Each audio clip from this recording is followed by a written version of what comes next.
मेरे प्यारे ऊर्जावान साथियों, आप सभी को नमस्ते। एक बार फिर से आपको अरविंद जीएस कॉम्पिटिटिव क्लास में ज़ोरदार स्वागत है। आइए आज हम लोग बक्सर के युद्ध के बारे में समझेंगे। देखिए दोस्त, बहुत ऐसे मिलेंगे आपको जो भारत आज़ाद कैसे हुआ इस पर वीडियो मिलेंगे, लेकिन आज मैं वीडियो जो बनाने जा रहा हूँ वो बनाने जा रहा हूँ भारत गुलाम कैसे हुआ, भारत अंग्रेजों के चंगुल में कैसे फंसा, इस पे आज है। ओके, तो इसमें सबसे महत्वपूर्ण युद्ध जो है ये बक्सर का युद्ध होता है। बक्सर का युद्ध ने यह एक निर्णायक युद्ध था जिन्होंने यह अंग्रेजों को भारत में शासक बना दिया। बक्सर का युद्ध से यह पता चल गया कि अब भारत का शासक अंग्रेज बनेंगे। ओके, देखते हैं इसकी डिटेल समझेंगे। ओके, देखिए, अगर आप देखेंगे बक्सर का युद्ध के बारे में अगर हम बात करते हैं तो बक्सर का युद्ध का जो टाइमिंग है, अगर हम टाइमिंग लिखें तो ये हुआ था 1764 ईस्वी में। ओके, ये कब हुआ था? ये 1764 ईस्वी में हुआ था। ठीक है, देखिए सबसे पहले समझते हैं कि 1764 ईस्वी तक अंग्रेजों का स्थिति क्या है और भारत में जो भारतीय राजा हैं उनकी स्थिति क्या है। भारत के मैप बनाते हैं। देखिए,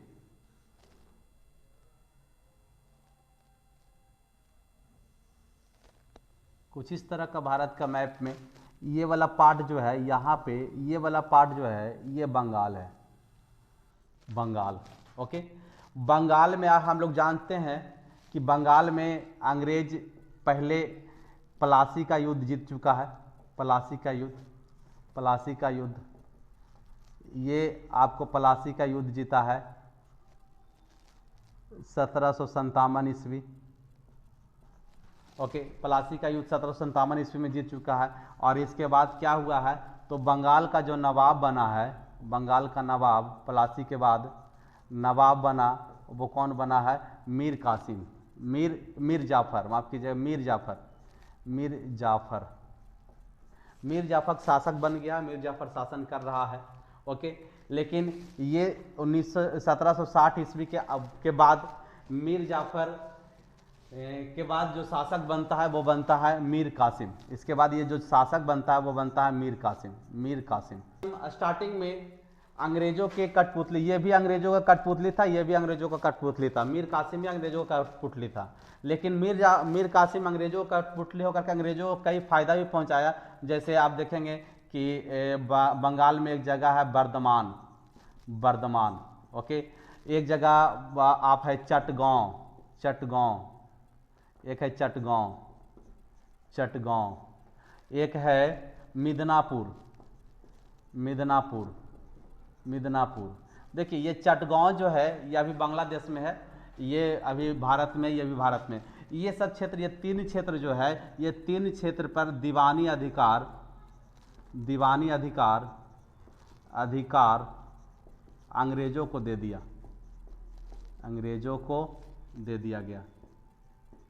दिया गया।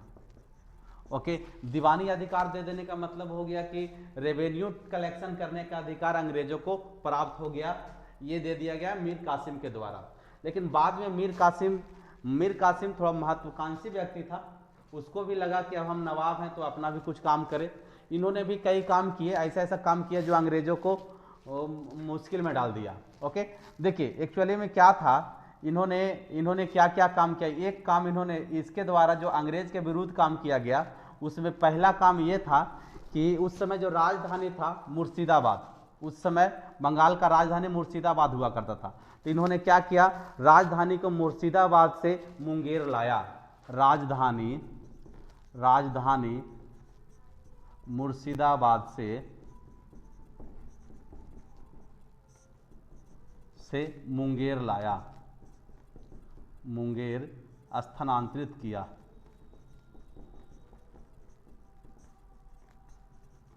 एक काम ये किया। ये क्यों किया? इससे फायदा क्या हुआ? अंग्रेजों को नुकसान क्यों हुआ?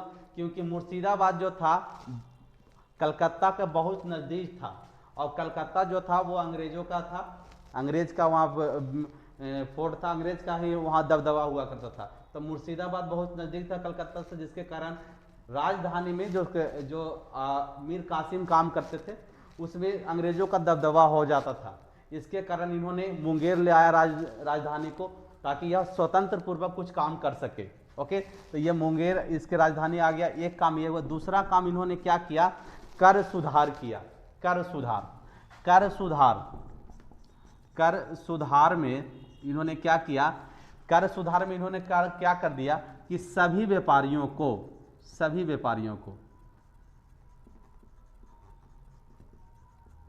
व्यापारियों कहने का मतलब है कि भारतीय व्यापारी हो या कोई विदेशी हो,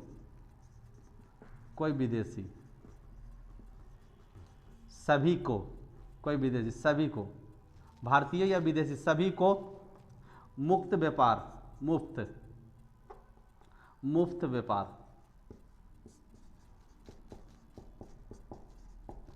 करने का अधिकार दे दिया।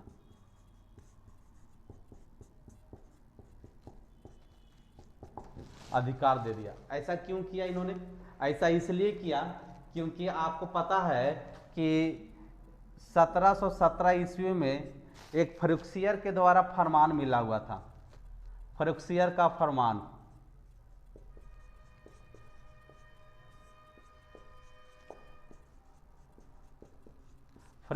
फरमान अंग्रेजों को मिला हुआ था, जिसके तहत अंग्रेज क्या करते थे, फ्री में बंगाल के क्षेत्र में व्यापार करते थे।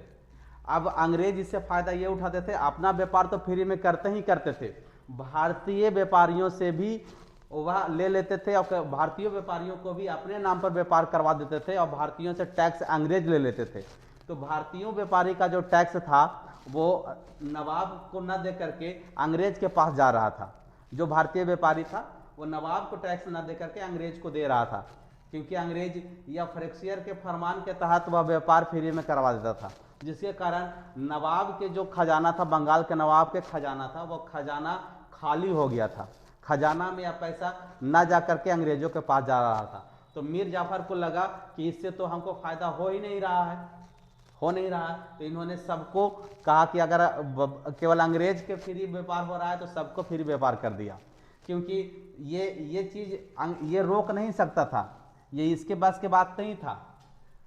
मीर कासिम के बस के बात नहीं था फर्रुखसियर के फरमान को रोकना, क्योंकि ये मुगल बादशाह दिया है, तो मुगल बादशाह ही इसको रोक सकता था, इसलिए इसके बस के बात नहीं था। ये मुगल बादशाह के तहत मिला हुआ था फरमान, इसलिए इन्होंने क्या किया कि अच्छा ठीक है, इसको तो रोक नहीं सकते हैं, लेकिन सभी के लिए हम क्या करते हैं, फ्री व्यापार कर देते हैं। और सबके लिए जब फ्री व्यापार हो गया तो इसका कोई महत्व ही नहीं रह गया, यह महत्व या खुद ब खुद समाप्त हो गया। यानी कहने का मतलब तो जो अंग्रेजों के पास भारतीय व्यापारी के द्वारा जो पैसा जा रहा था, यह पैसा केवल इसके फ्री व्यापार करने से सारा का सारा पैसा बंद हो गया।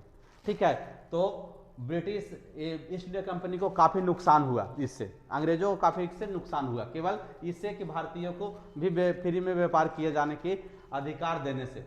ओके, अब जब ये हो गया तो जब देखिए, जब फायदे नुकसान के बाद अंग्रेजों के सामने हो जाता था, अंग्रेज काफ़ी उग्र हो जाते थे और युद्ध करते, क्योंकि अब तक के शक्तिशाली अंग्रेज हो चुका है, क्योंकि ये प्लासी का युद्ध भी जीत चुका है और कई और युद्ध भी जीत चुके हैं अंग्रेज।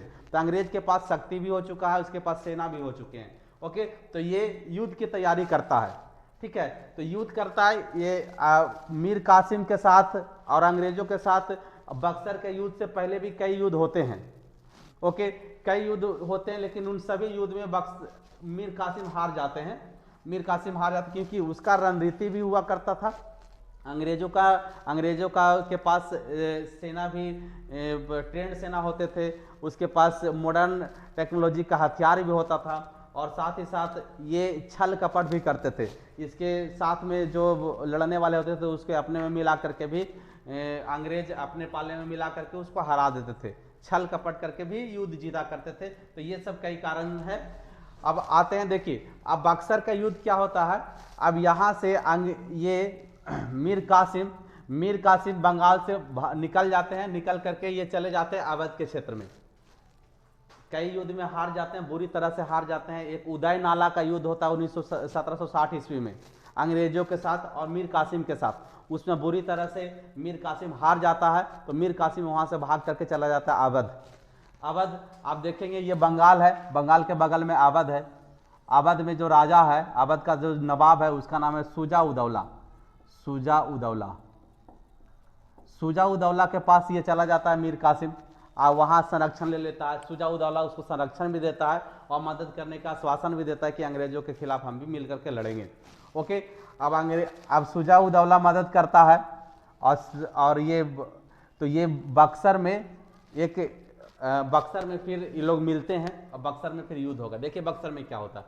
देखिए अगर बक्सर के युद्ध की बात करें तो ये बक्सर का युद्ध होता है 22 अक्टूबर 1764 ईस्वी को।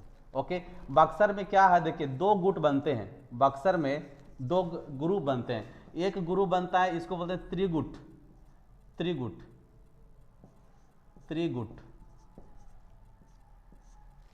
और एक है अंग्रेजी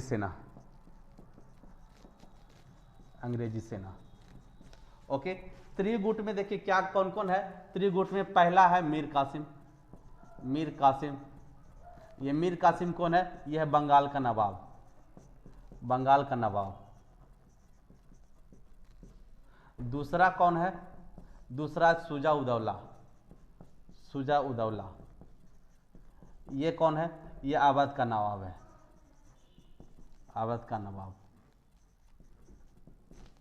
तीसरा एक और है, वो है शाह आलम द्वितीय। ये शाह आलम द्वितीय कौन है? तो मुगल बादशाह। ये कौन है? मुगल बादशाह है। इधर अंग्रेजी सेना का नेतृत्व कौन कर रहा है? अंग्रेजी सेना का नेतृत्व कर रहा है हेक्टर मुनरो। ओके, ये युद्ध होता है, ये हेक्टर मुनरो के द्वारा,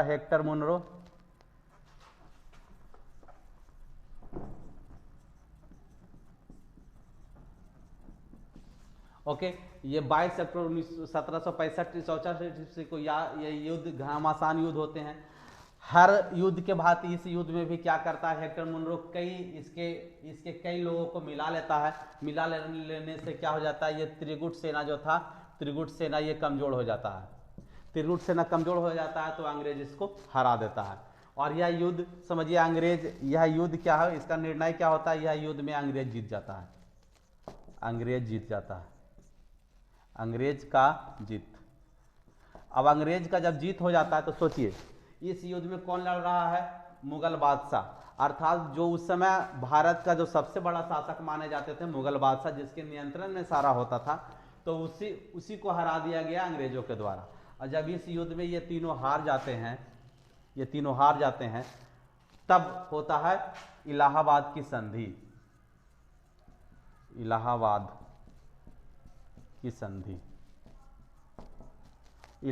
की संधि दो बार होते हैं, दो अलग अलग लोगों के साथ होता है। देखिए जब ये युद्ध हार गया, मीर कासिम भाग जाता है, शुजा-उद-दौला और शाह आलम द्वितीय बचते हैं। ये दोनों के बीच ये इलाहाबाद की संधि होता है। इलाहाबाद की जो संधि होता है, इसका अध्यक्षता कौन करते हैं? अंग्रेज के तरफ से जो अध्यक्षता कर रहे हैं वो करते हैं रॉबर्ट क्लाइव।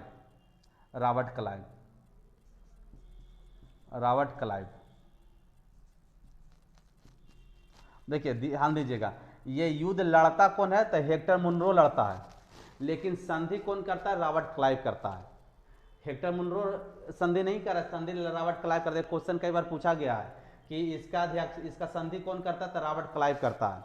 लड़ने का काम करता है हेक्टर मुनरो और संधि करने का काम करता है रॉबर्ट क्लाइव, क्योंकि रॉबर्ट क्लाइव बहुत बड़ा नीतिपूर्ण व्यक्ति था। ये जो संधि करते थे, ऐसा संधि करता था कि बहुत लंबे समय तक हम भारत में शासन कर सके, है ना, इसमें इनको एक्सपर्ट था, ये माना जाता था। ओके, तो ये जब संधि करते हैं तो संधि करने के साथ देखिए, ये पहला संधि होता है 12 अगस्त 1765 ईस्वी को। ओके, इस दिन जो संधि होता है, यह शाह आलम द्वितीय के साथ संधि होता है। शाह आलम द्वितीय के साथ जो संधि ये करता है रॉबर्ट क्लाइव, ये बहुत ही अच्छा संधि करता है। यानी कि ये शाह आलम द्वितीय को फेवर में लेकर के संधि करता है। शाह आलम द्वितीय को इससे फायदा होता है, जो संधि से शाह आलम द्वितीय को फायदा होता है। क्या क्या फायदा होता है? तो ये इलाहाबाद का क्षेत्र शाह आलम को दे दिया जाता है, द्वितीय को दे दिया जाता है इलाहाबाद का क्षेत्र। ओके, और क्या करता है, शाह आलम द्वितीय को पेंशन भी दिया जाता है, पेंशन दिया जाता है, पेंशन। और क्या करता है, अब देखिए ये चीज अच्छा दिया गया ताकि शाह आलम द्वितीय खुश हो जाए, और खुश होकर के क्या दे, तो ये लोग जो रॉबर्ट क्लाइव बहुत चालाक था, ये कहता है कि हमको आप केवल बंगाल में है ना, जिसके अंतर्गत आता है बिहार एवं उड़ीसा, बंगाल, बिहार एवं उड़ीसा उसके अंदर आता था, बिहार एवं उड़ीसा में दीवानी अधिकार दे दे,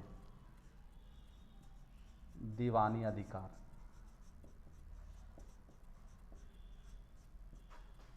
ओके, तो ये संधि हो जाता है, इलाहाबाद का क्षेत्र आ जाता है शाह आलम द्वितीय के अंतर्गत, और शाह आलम द्वितीय को पेंशन में मिलना शुरू हो जाता है, और बंगाल के दीवानी अधिकार दे दिया जाता है अंग्रेजों को। दीवानी अधिकार किसके पास आ जाता है, अंग्रेज के पास, अंग्रेज के पास। ओके, इसके 4 दिन बाद 16 अगस्त 1765 ईस्वी को एक और संधि होता है। किसके साथ ये संधि होता है, ये होता है शुजा-उद-दौला के साथ, शुजा-उद-दौला के साथ जो संधि होता है बहुत क्रूर पूर्वक संधि किया जाता है, क्योंकि शुजा-उद-दौला से ज़्यादा फायदा अंग्रेजों को था नहीं। शाह आलम द्वितीय से फायदा ये था क्योंकि शाह ये जानता था कि ये जो एरिया है, बंगाल का क्षेत्र है, ये मुगल बादशाह के अंतर्गत आता है, अगर मुगल बादशाह हमको लिख के दे दिया तो ये एरिया हमारा हो जाएगा। लेकिन शाह आलम द्वितीय तो जानता था कि ये कुछ करेगा नहीं, तो शाह आलम द्वितीय के साथ बहुत क्रूर पूर्वक संधि किया जाता है। इसमें क्या किया जाता है, इसका जो इलाहाबाद का क्षेत्र दिया जाता है शाह आलम द्वितीय को, यह इलाहाबाद के क्षेत्र किसका था, यह क्षेत्र था शुजा-उद-दौला का। तो शुजा-उद-दौला से छीन करके ये क्षेत्र दे दिया जाता है शाह आलम द्वितीय को। तो ये इससे यानी कि इलाहाबाद का क्षेत्र छीन जाता है। और क्या होता है, युद्ध का सारा जिम्मेवारी इसी को लगा दिया जाता है, तो इसमें इसको 50 लाख रुपया का जुर्माना लगाया जाता है, लाख का जुर्माना। और क्या करता है, एक चुनार का किला है, चुनार का किला अंग्रेज ले लेता है, चुनार का किला अंग्रेज ले लेता है, अंग्रेज। ओके, ये संधि करता है शुजा-उद-दौला के साथ, और ये संधि किया जाता है शाह आलम द्वितीय के साथ। और ये मीर कासिम तो भाग जाता है, मीर कासिम फिर नहीं रहता, भाग जाता है। अब इसके बाद आप देखिए, अब बंगाल के क्षेत्र जो है, अब बंगाल का क्षेत्र अब अंग्रेजों के बीच आ गया।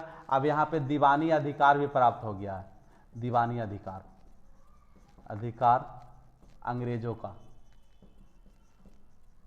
अब देखिए, दीवानी अधिकार जब अंग्रेजों को प्राप्त हो जाता है, यहाँ दीवानी अधिकार करने का मतलब है कि राजस्व कलेक्शन के अधिकार, यानी कि टैक्स लेने का अधिकार। तो रॉबर्ट क्लाइव क्या करता है, इस क्षेत्र में द्वैध शासन लगाता है, द्वैध शासन। ओके, ये क्या करता है, द्वैध शासन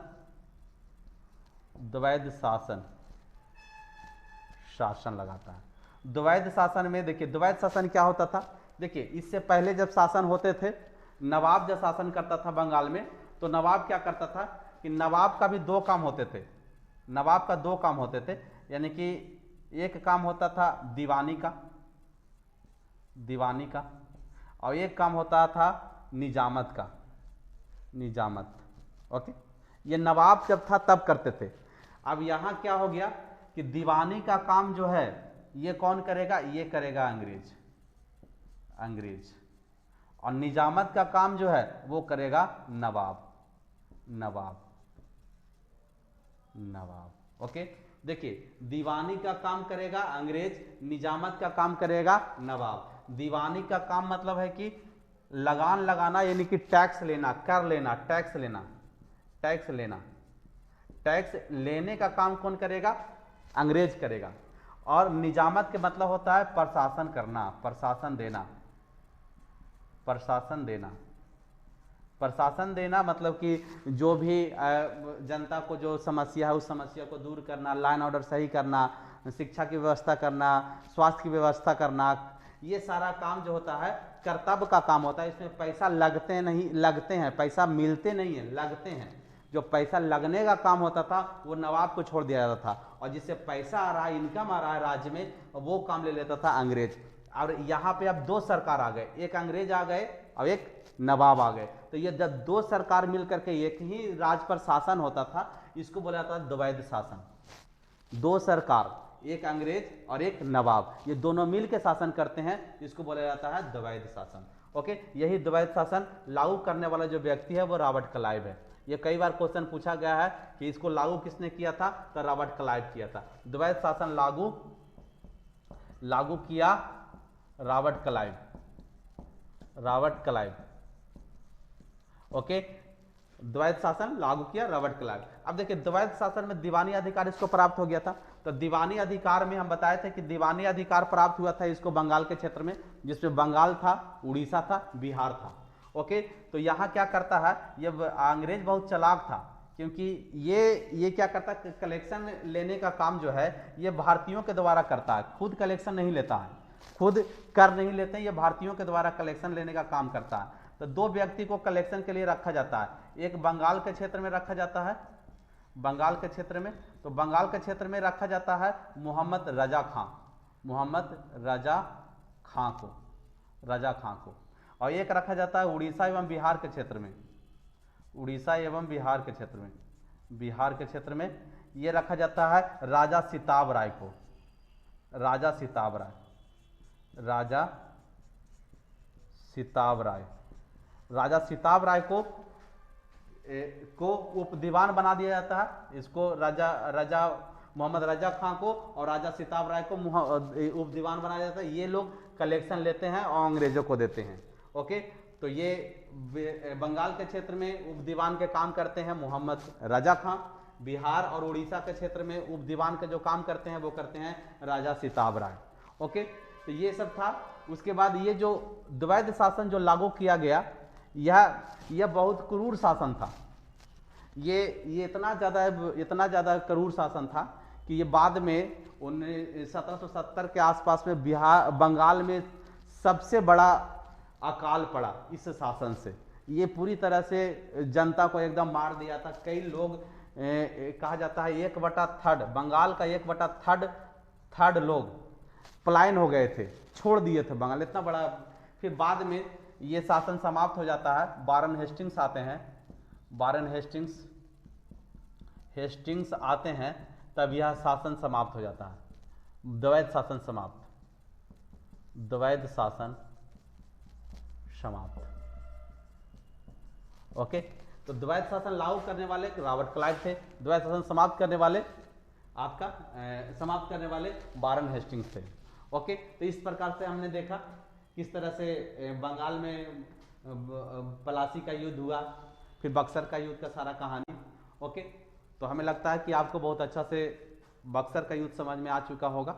ओके, उसके बाद बक्सर के युद्ध के बाद फिर और बहुत सारे युद्ध होंगे, आंग्ल मैसूर युद्ध होंगे, उसके बाद आंग्ल मराठा युद्ध होंगे, आंग्ल सिख युद्ध हो गए। इस तरह से भारत के जो भी क्षेत्रीय राजा बचे सभी को हरा करके सभी को, और फिर कई तरह के नियम कानून आए, सहायक संधि और व्यवगत सिद्धांत।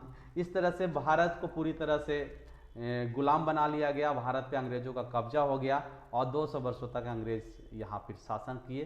उसके बाद हमारे देश के कई नेता आए, कांग्रेस जैसा पार्टी बना, हमारे महात्मा गांधी, सुभाष चंद्र बोस जैसे कई वीर योद्धा आए और देश को फिर हमारा आज़ाद करवाए। चलिए, अंततः हमारा देश आज़ाद हुआ। आज हम लोग स्वतंत्र भारत में सांस ले रहे हैं। यह हमारा सौभाग्य है कि हम स्वतंत्र भारत में जी रहे हैं, स्वतंत्र भारत में जन्म लिए हैं। चलिए, बहुत बहुत धन्यवाद। आप पूरे वीडियो देखे होंगे, आपको पूरी तरह से बक्सर का युद्ध समझ में आ गया होगा। चलिए, तो चलते चलते हमारे वीडियो को आप लाइक करें, कमेंट अवश्य करें। अगर इसमें जो भी त्रुटि रहा होगा तो कृपया आप इसे कमेंट अवश्य करें। और अपने दोस्तों के पास इसको अवश्य भेजें। अगर आप नए हो, हमारे वीडियो को आप पहली बार देख रहे हो, तो हमारे सब्सक्राइबर ग्रुप में आप शामिल हो जाएं, सब्सक्राइब कर दें, बेल आइकन को दबा लें, ताकि आपको जब भी वीडियो लोड करूं तो आपके पास नोटिफिकेशन जाए। चलिए, बहुत बहुत धन्यवाद।